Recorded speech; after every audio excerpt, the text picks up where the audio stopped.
Welcome, fellow explorers. My name is Christian Alexanderson, and this is Hemlocks to Hellbenders, a podcast highlighting Pennsylvania's parks, forests, and great outdoors. It's a memory so perfectly clear in my head that it feels more like a scene from Stand By Me than my actual life.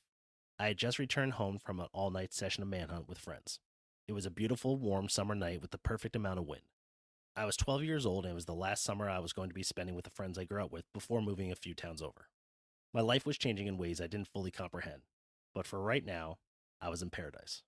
After parking my bike in the garage and before I entered my house, I looked into my backyard. Through a long, narrow corridor of trees and buildings, I saw them. Lightning bugs. Flickering their light, it looked as if flashing glitter had been tossed over my small suburban piece of Never Never Land. The yellow and green light coming from the fireflies seemed more like a heartbeat than random blinks of light. When I close my eyes, I can still picture the light pulsing through my crowded backyard on and off. On and off. Only the sounds of crickets could be heard. I remember being so deeply in awe of such a simple but beautiful sight. I had seen fireflies before, of course, but on this night, at this moment, the twinkling lights felt more like a chapter closing my young life. The arrival of lightning bugs has always represented summer to me. They meant barbecues, they meant fireworks, they meant being a kid. So standing in my backyard in the dark and alone, I thought about what my life was like up to that point and what it will be like in the future. I felt like I was saying goodbye to my childhood, like I was realizing what kinds of changes were ahead of me. And it was these amazing fireflies that were welcoming me to my next chapter, their lights guiding my way to becoming a teenager.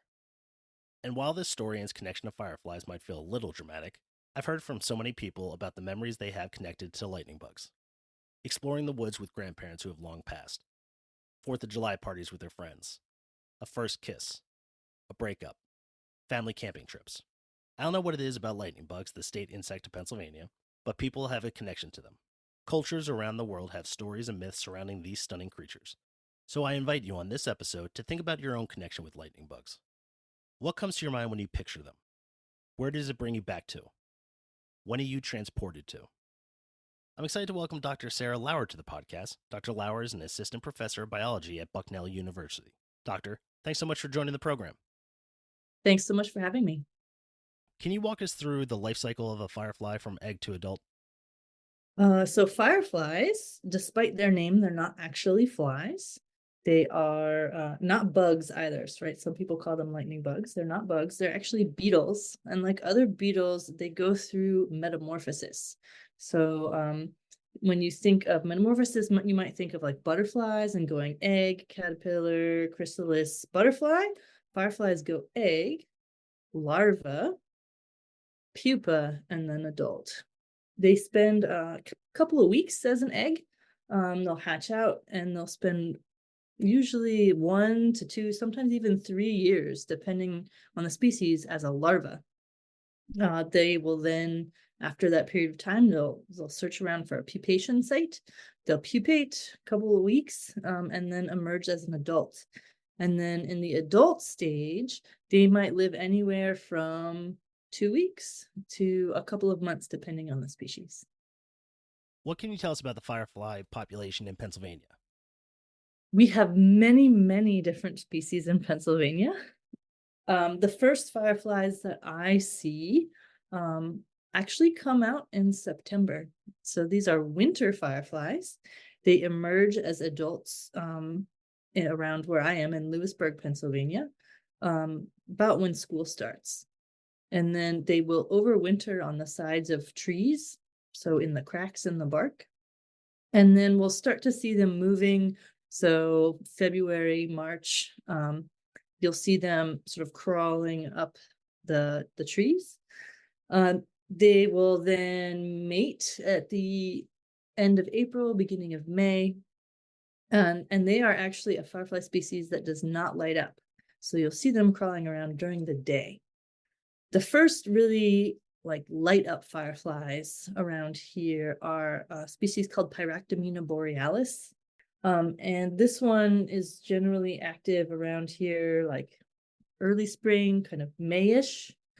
And then another set of species comes out like mid-June, and then a whole last set of species comes out in early July. And that particular group of species might last through the summer into the fall.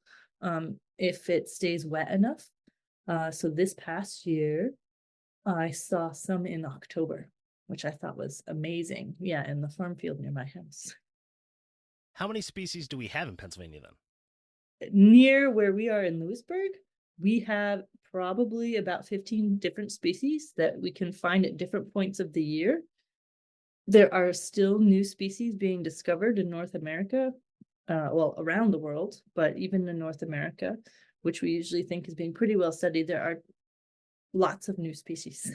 And so the number of fireflies in the world, the number of species has been increasing.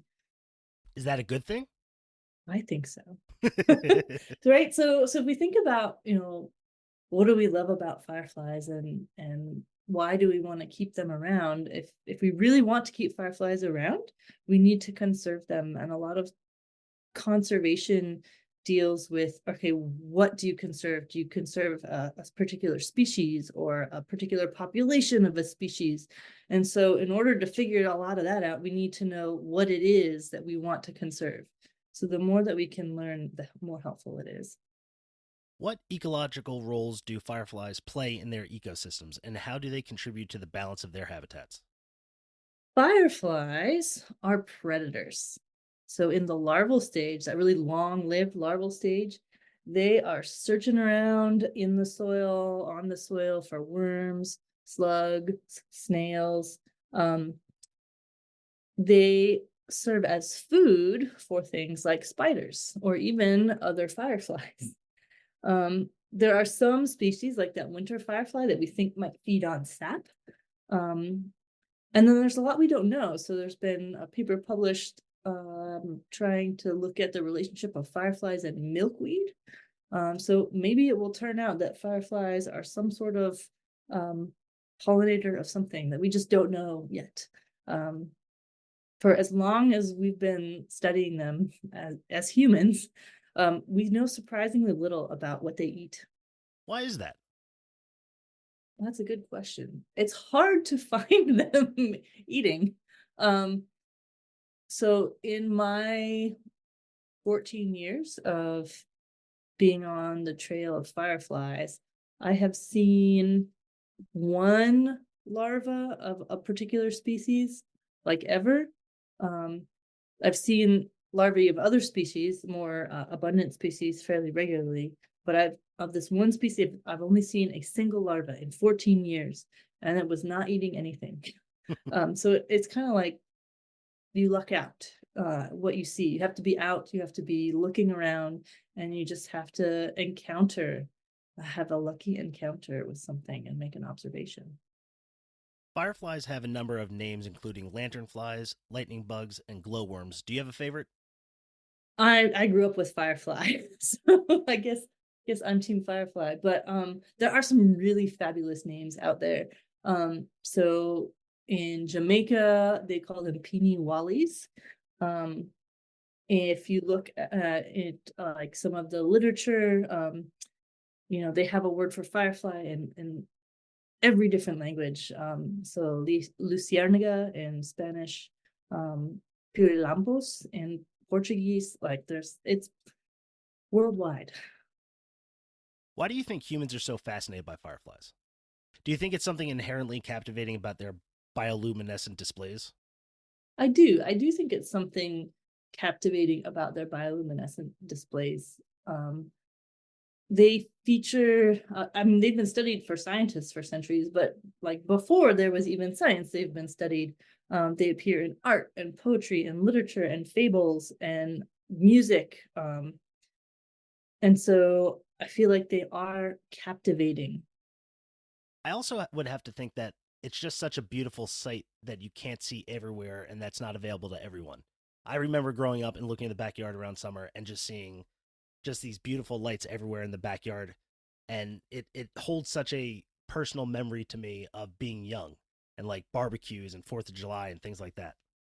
Yeah, you're not alone in that. So fireflies are on every continent except for Antarctica. And I have friends that I've met from different parts of the world who all have those memories of catching fireflies when they were little. They are ephemeral, so they're only around for a short period of time, but they can hold this kind of nostalgic connection for a lot of people. It's not universal, so in some places in the world they have different connotations.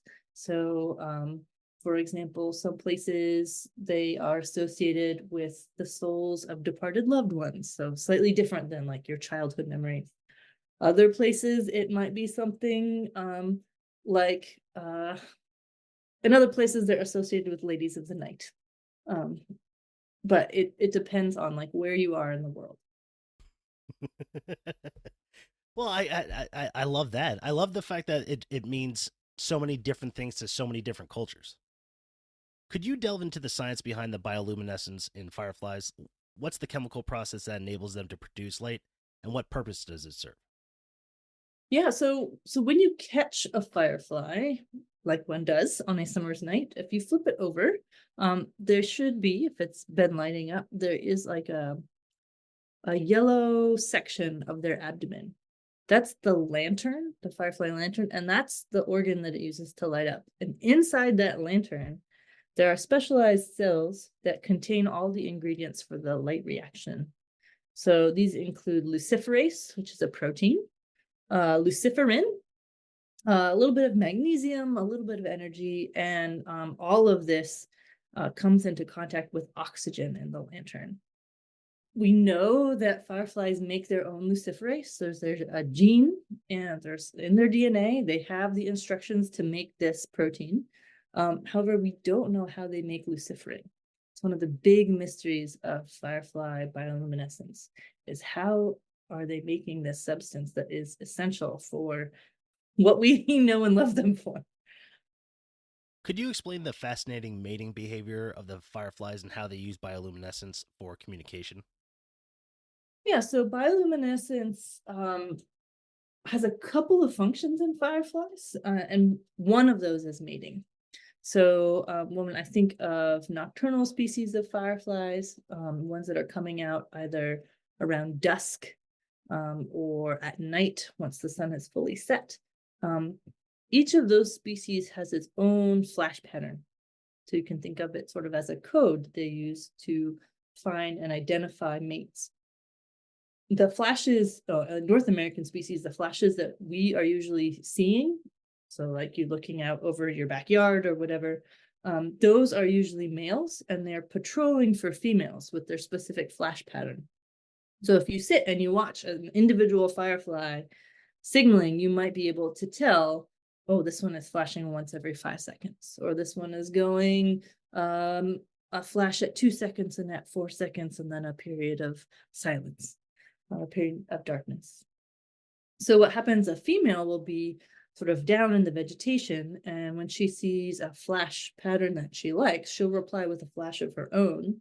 The male seeing that flash will flash back at the female, and they go back and forth until they find each other. Is there a time when they synchronize? Yes, so some species will synchronize. So one of those is Photinus carolinus, which is a species in North America. It's most famous in the Great Smoky Mountains. So people have been going to visit and see their annual emergence for years. More recently, it's been discovered that this species is also in Pennsylvania, so out in Allegheny National Forest. And so the Pennsylvania Firefly Festival is a place where you can go and visit and you can see this synchronizing species. So the species does a particular pattern where they do a train of 6 or 7 flashes in a row, and then they go dark for a period of time. And so what happens is that the first male will start flashing, the second male will see that male flash and start synchronizing up those 6 or 7 flashes. So by the time you get to the end of that flash train, so the end, that 7th flash, like the whole forest is kind of flashing together. It does it look almost like a pulse? Yeah, it does. There's some really beautiful footage of this from David Attenborough's Life That Glows. It was filmed in Pennsylvania at the site where the PA Firefly Festival is. So if you're interested, I think some of it is in the promo trailer that might be available on YouTube. If people want to learn more about the Firefly Festival, where should they go? So there is a website, pafireflyevents.org, where you can find out more about the Pennsylvania Firefly Festival. There are every year there is a lottery, a drawing for tickets. You sign up in early or late winter, early spring. There's a drawing, and then once you get your ticket, you come on out to the site at the end of June. And there's guided tours, there's informational talks, there's music, there's art. It's a fun time. And there's fireflies, of course. Of course, yeah. You spoke about how there's different species of fireflies throughout the United States. How are they distributed? Where can they be seen, and where are they not available to be seen? So in the US, there are well over 100 species. So I was talking about how new species are still being described. So depending on who you ask, there might be anywhere from 130 up to upwhere like 190 species. There are some diversity hotspots. So like the Southeast is got some really interesting firefly diversity. There's a whole different set of species out in Texas. Pennsylvania is kind of cool because you get these species that are coming up from the south, as well as species that are more sort of northern species, and they kind of meet in Pennsylvania. So you sort of get a mix of the two, which is one of the reasons why it's really nice to study fireflies in Pennsylvania. There are also firefly species out on the west coast of the US, but many of the species out there do not light up.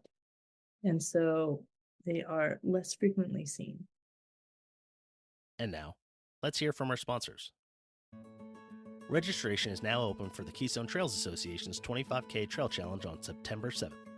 Open to both trail runners and hikers, the KTA 25K Trail Challenge is the perfect opportunity to push yourself to the limit. With steep climbs, rocky terrain, fantastic vistas, and scenic forest hollows along the picturesque lower Susquehanna River Gorge.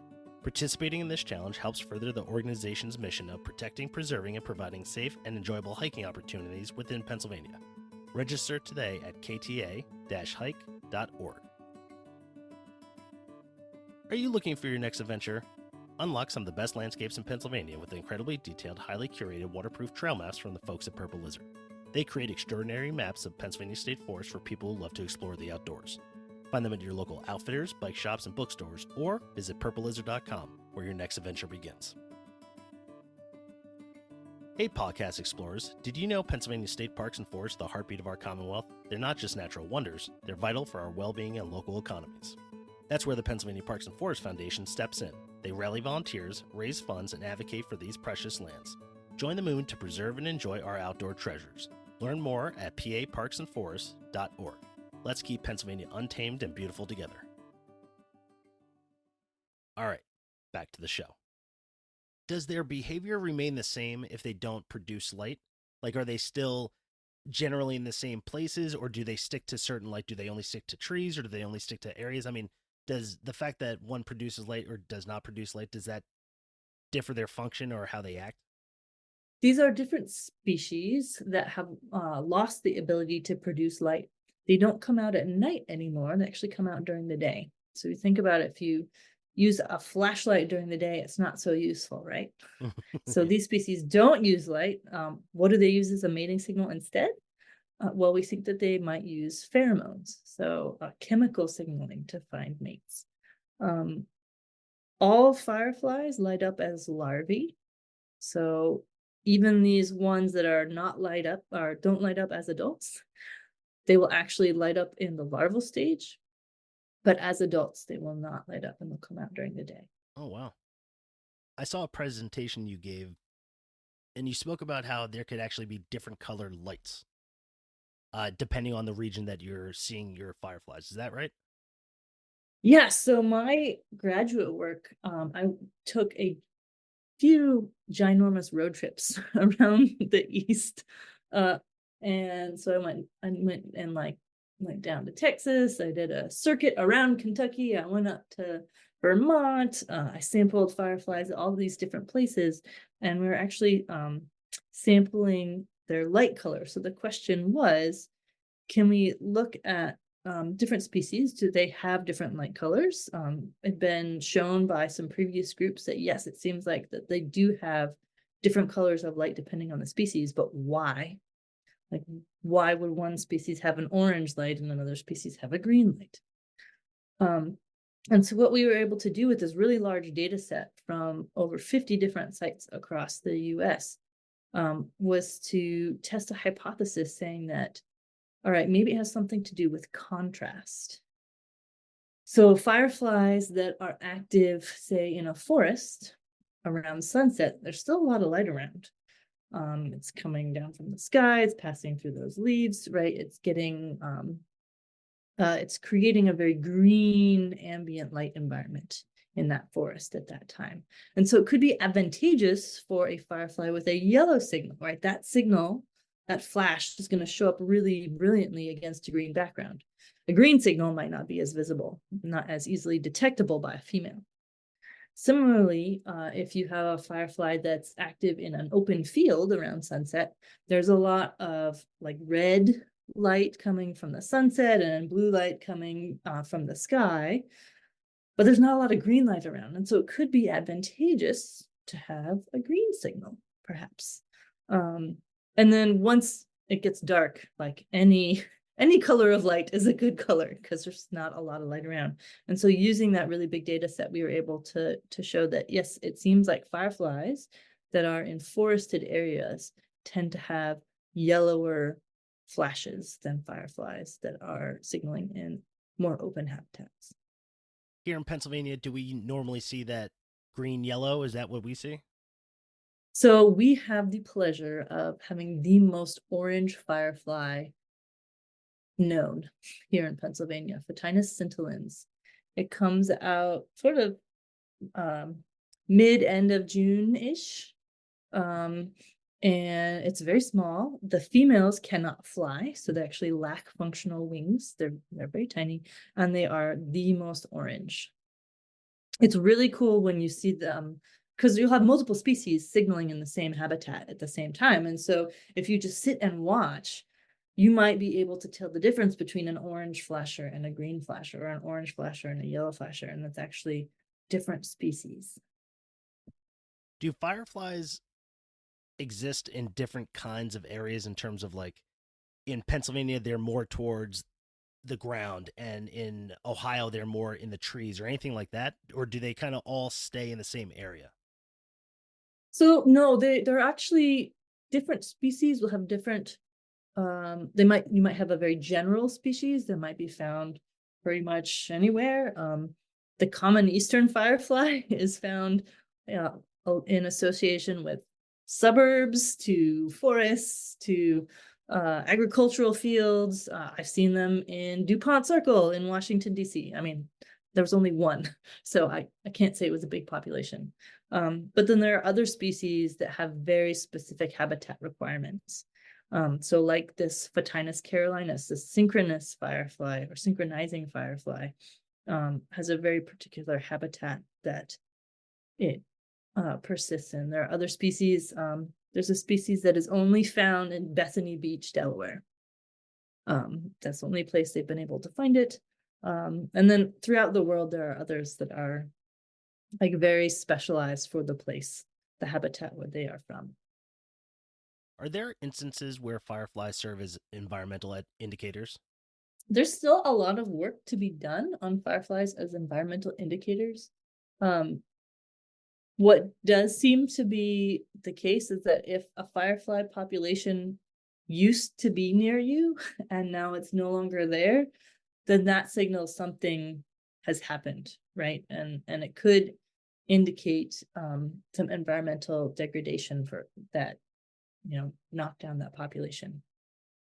The biggest threats to fireflies that the community has identified over the past 5 or so years are things like habitat loss, so development and installing sort of impervious surfaces, so surfaces where you're not going to get a lot of water being able to percolate through, or where larvae couldn't actually get down into the soil, that's going to be something that would impact a population. Things like streetlights are huge. Light pollution can interfere with firefly courtship. Again, think about trying to use a flashlight when it's really bright out. It's not going to help. And so it can actually interfere with courtship. You can get threats like certain pesticides might degrade the habitat enough that the firefly can't live there, or maybe knock down its prey, so now it has nothing to eat. And even things like climate change. So fireflies dry out really easily. Where you find them, they tend to be associated with water. So even in the desert, there are fireflies in the desert, but they tend to be associated with streams or washes or places where there is going to be water or has been water. Even in those places, like, water is essential. And so when we talk about climate variability, that's not great for fireflies. What can be done to protect and conserve them then? One thing that you can do personally is to turn off your lights during firefly mating season. So turn off your front lights. If you've got walkway lights, keep it dark. There is a campaign called Lights Out for Lightning Bugs that happens. Would love to have you and your listeners join in, where you just turn off your lights for the summer. And this can even be things like pulling your curtains so you're not getting light from your house going out into the night. You can do things like make your yard firefly friendly. Leave organic matter on the ground, things like just leave your leaves, or leave part of your yard where your leaves stay down. You make a habitat for those slugs and those snails, and then fireflies have prey that they can eat. If you have lots of light pollution around, you can plant trees or bushes that can block that light.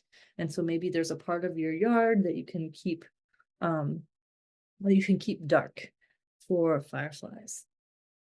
And the last thing that we really need help with is a lot of these threats. We have some ideas from just because they're threats to other insects, and we'd like to know more about how they're affecting fireflies. We're starting to get more studies that show that these threats are, in fact, threatening fireflies, but we don't know which one might be the most important, which one do we really need to take on.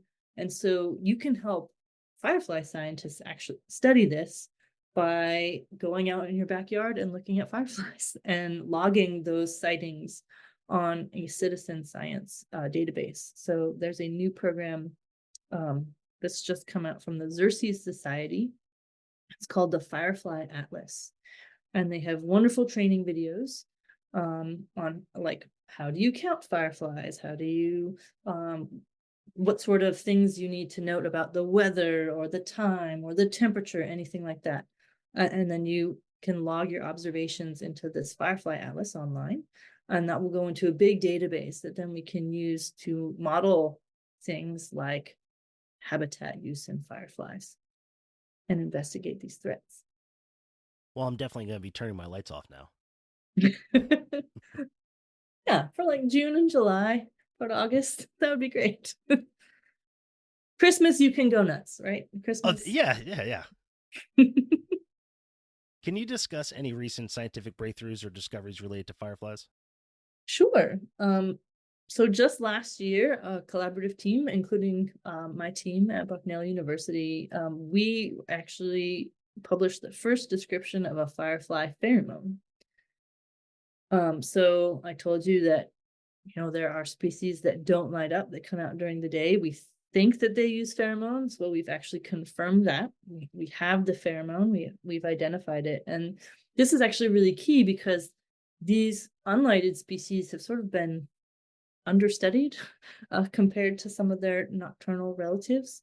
We don't know how abundant they are or a ton about their ranges. And so knowing this pheromone can actually help us monitor those populations to see what's going on there. There's some other really cool research out of Colorado. There's Orit Peleg's lab has published a way that folks can use GoPros to quantify fireflies in the habitat. So you have two GoPros that are set up a little offset from each other. And by filming from those GoPros at the same time, they can actually create a 3D image of the fireflies all signaling together. And so if you're interested in doing that, I know they're looking for partners in their study. It must be exciting because, like you said, it seems that they're understudied, or at least we don't know everything about them. So it must be exciting to be working in this field right now. It is super exciting. Again, we don't know what a lot of them eat. We don't know how long a lot of them live. We don't know what might cause a firefly to go from egg to adult within a single year versus multiple years. We don't know why they pupate, like what cue is triggering them to go into their pupation stage and then emerge as an adult when they do. There's so much we don't know. You spoke a little bit about their natural predators. Do fireflies have any defense mechanisms other than their bioluminescence to protect themselves? They do. So I'm glad you said bioluminescence as a protection mechanism. That's one of the other functions of bioluminescence. So if for adults, bioluminescence might be used for mating, larvae are not mating, right? They're reproductively immature. So what is light and larvae doing? We think it serves as a warning signal. So it's like a neon sign saying, don't eat me, I taste bad. So they not only taste bad, they carry a toxin called lucibuphigin. And this toxin it's not very good. So don't eat fireflies. They also will do something called reflex bleeding. So if you've ever grabbed a firefly a little bit too hard, sometimes you'll see that they ooze a little bit of white liquid from one of their joints. That is actually the equivalent of their blood. So in insects, we call that hemolymph. And so it's probably contains some of that toxin, but it also is really gummy. And so a couple of years ago, undergraduate researcher in my lab did an experiment of firefly versus praying mantis, who would win, and put a firefly in with a praying mantis and just watched. And it turned out the firefly won. Wow. The firefly reflex bled, the praying mantis got that hemolymph all over its face and had to spend so much time cleaning itself off that it couldn't attack the firefly. The firefly got away. Defense through goo. There you go. Yeah. In what ways can education and public awareness contribute to the conservation of fireflies? And what do you think people can do to make sure that they support their local firefly populations, along with turning lights off and things like that? So I'm hoping that with education and public awareness, folks are encouraged to go outside and look at what they have and appreciate what they have in their backyards. And hopefully by getting that data, getting more and more people making observations, we can, again, start to look at these threats to fireflies and assess, which ones do we really need to tackle first and invest a lot of time and money in to support local firefly populations other than your individual activities. You can go ahead and look at your local firefly. There are some firefly groups around. So if you're in the Allegheny area, the PA Firefly Festival, one of the other things that you can do is when you go out to do some firefly tourism, to be respectful to the fireflies and other people. So one thing is, if you are asked to stay on a path, there may be a reason to stay on that path. If you wander off the path, it might be into larval habitat. So you might be tromping on females or on larvae that are down on the ground. Another thing that you can do is, again, leave your lights off. So if you're going out to observe fireflies, go out without or go out with a flashlight for backup, but leave it off. You can also use a red light. If you have a headlamp that has a red light, that can be less disruptive. although sometimes depends on the species. I'd say one of the things that I think of back now and feel a little guilty about is kind of how I treated fireflies. Because when I was a kid, you captured them, you put them in jars, you squished them, and you made earrings out of them that glowed in the dark. And still, listen, I'm almost 40 years old, and I actually do feel bad about it. What can be done to kind of educate these kids that, like, they're beautiful to look at, just don't capture them? I mean, I'm all for people going out, you and me, let's go out, let's observe some fireflies. Let's even catch some so we can see that glowing lantern and just be so entranced with it. But then let them go, right? A lot of, or we generally think of fireflies not eating as adults. So the common eastern firefly is an example of this, where they emerge as adults. They have 2 weeks. They have 14 nights to find a mate before that's it.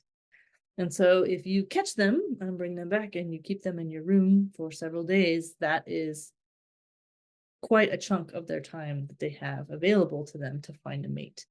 And so catch and release is what we encourage.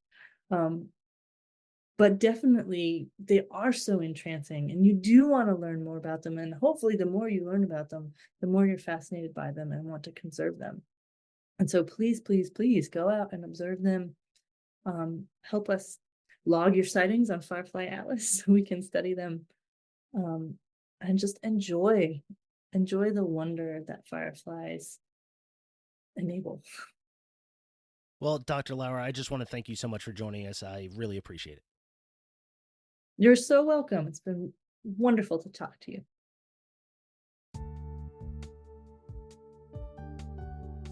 I want to thank my guest, Dr. Sarah Lauer, for joining the podcast. Be sure to follow us on Instagram and Meta for more information about upcoming episodes.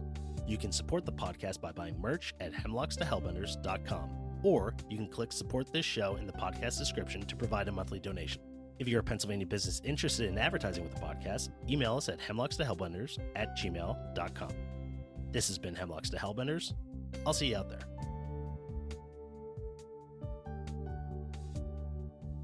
Hosting, production, and editing by Christian Alexanderson. Music by John Sauer. Graphics by Matt Davis.